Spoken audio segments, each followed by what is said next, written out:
એટલે કેવું આપણે કહીએ બેટા આવડી જશે ચિંતા ના કર ને પેપરમાં તું વાંચ ને પાછળ એમ કે તું વાંચતો નથી મહેનત નથી કરતો એટલે નથી આવડતો આપણા બાપે એમ જ કર્યા બેટા તું મહેનત કર હે હાલો હું તારા ભેગો આપણે મહેનત જ નથી કરતા છોરા પાછળ જે ભણાવવા બેહી તઈ આપણે આપણું ચિત્ર દેખાવું કે ભાઈ આપણા બાપ આપણે ભણાવવા બેઠા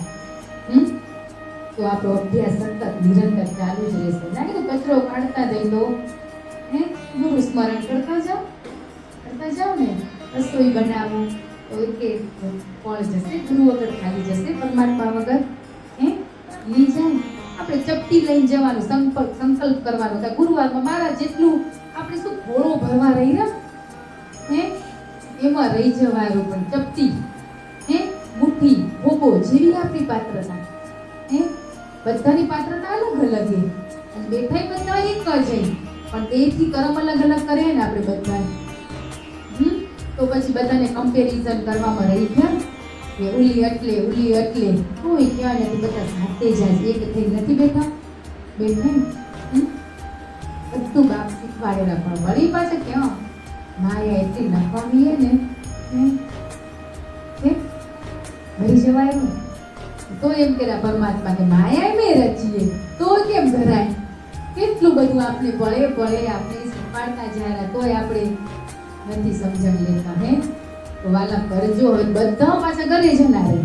ત્યારે કેટલી પરીક્ષાઓ આવશે આપણા સ્વભાવમાં પરિવર્તન હોવું જોઈએ હું કહું છું એવો અહંકાર નહીં હે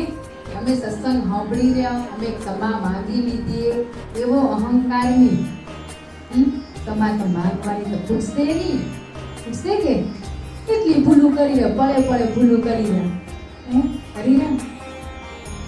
તો કર્મ બંધનમાંથી કેમ મુક્ત થવાય હે ના થવાય આપણે કર્મ પૂર્ણ કરવાના બદલે નવ અમુક જગ્યાએ આપણે લાગતું હોય તો સત થઈને બની જાવ એકવાર કોશિશ કરવાની હવે એક વાર લાગે કે નિંદા કરે મારી આગળ તે હું પછી તમે સત્સંગમાં આવો ને હોય આવે ને